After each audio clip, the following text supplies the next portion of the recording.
KQAM. It's 40 degrees at KQAM.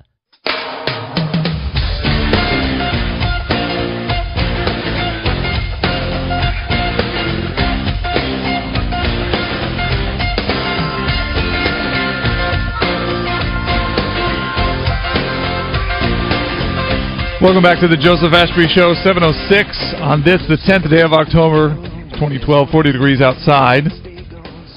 If you're looking for something that you can't find anywhere else, you'll probably find it here on the Joseph Ashby Show. And one of those things that you will find today is candidate for county judge Zoe Newton. Good morning, Zoe. How are you doing? Good morning. I'm well, thank you.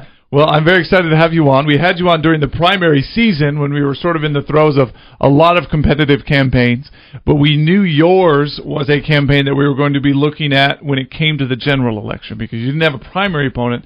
You are facing a Democrat incumbent judge. Well, why don't you tell us a little bit about how the campaign has gone? Well, I am pleased to report that I think it is going well. I've gotten a lot of very positive support, both people putting yard signs up, donating money, donating time, walking with me in parades, and just spreading the word about Zoe Newton for judge. It's been awesome. Very good. I wanted to review some of the things. Now, this was months ago. You know, I don't know how many people were listening at the time versus now. And I wasn't remembering all of the facts.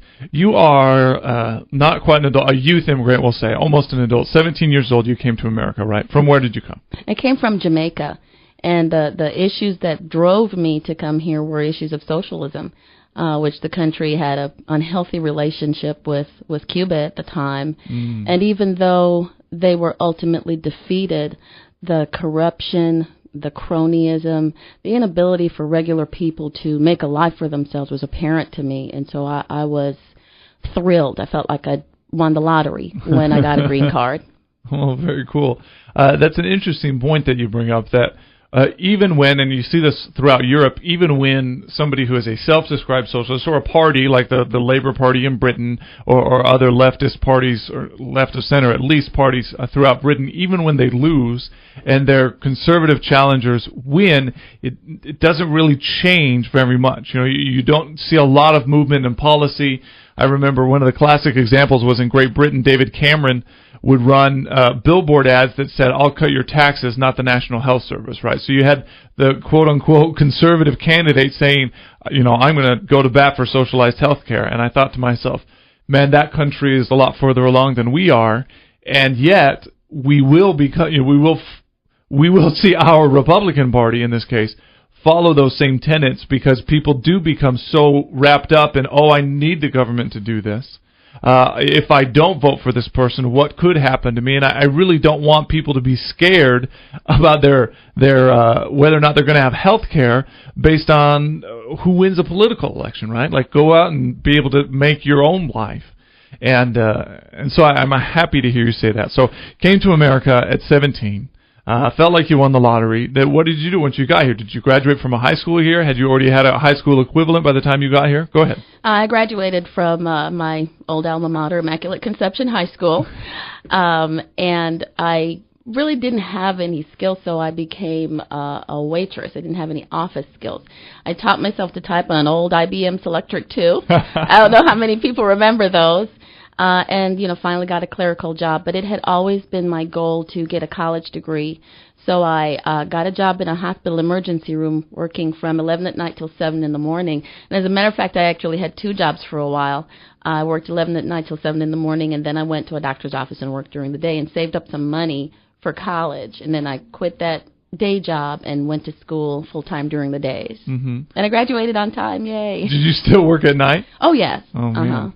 That's quite a story, and what I love so much about that is it's not I came here and I found out that I could get a ton of grants and loans or whatever. It was, nope, I knew I needed skills, and I knew I could work hard, and I knew that if I did what I needed to do, I could go to college. So college went pretty well for you, wouldn't you say? It did. It was a grind, but I just kept reminding myself, time is going to pass no matter what I do. I might as well have something to show at the end of it. Now, you graduated. Not only were you working nights throughout college, but you graduated with your undergraduate degree summa cum laude, right? Magna cum laude. Magna cum laude. Very good. And then you were accepted to Columbia Law School. At Cornell. Cornell Law School, excuse me, the other C, in the Ivy League. And so tell me about that experience. That you're talking about one of the top schools in the country.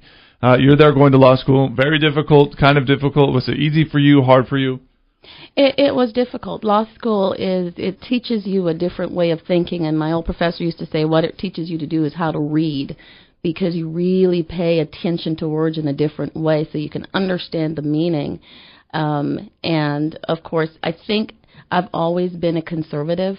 Mm-hmm. I know I have, but, I was younger and not necessarily politically in tune. Right. So it wasn't really until I went there and I would, make comments or respond in class and then get a little pushback that I understood that was what I am, a conservative. And people would say, oh, Zoe, you just don't understand because you're not from here. And I would say respectfully, yes, I do. I would say, Zoe, you do understand, and part of the reason is because you're not from here. Maybe. Right? There are some cultural underpinnings, and you see it a lot. You see it from Cuban immigrants. You get callers into radio stations, oftentimes from Ukraine and former Soviet satellite countries, where they really do see a problem brewing in America that they need to stop. Well, let's talk about how that relates then. Well, let's go through a couple of other resume points here. You said on your palm card here you have former Assistant Attorney General. Tell us about that job.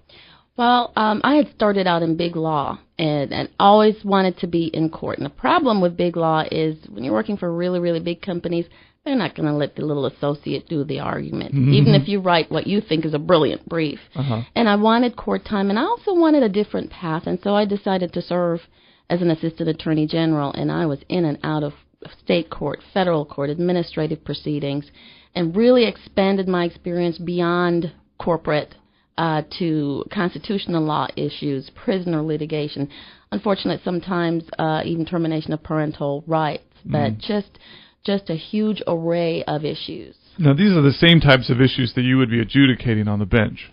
In the district court here, those are issues that could be brought. Very good. So tell us, what made you decide to want to run for this office? It's because of how good America has been to me. And one of the things I notice is when the legal system is honest, fair, and working right, that supports the entire society. Mm-hmm.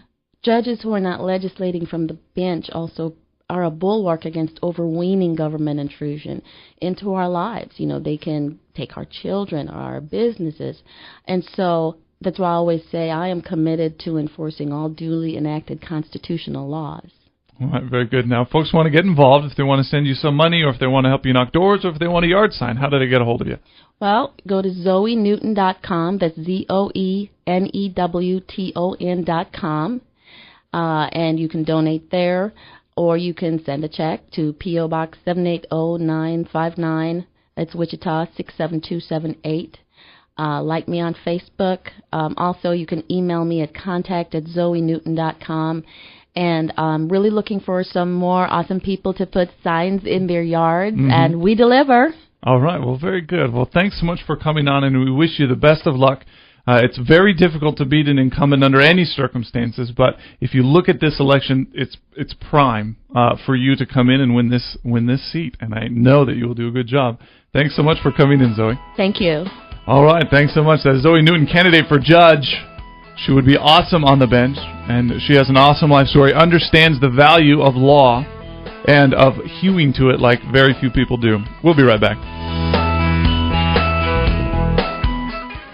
Mid-America Agribusiness News.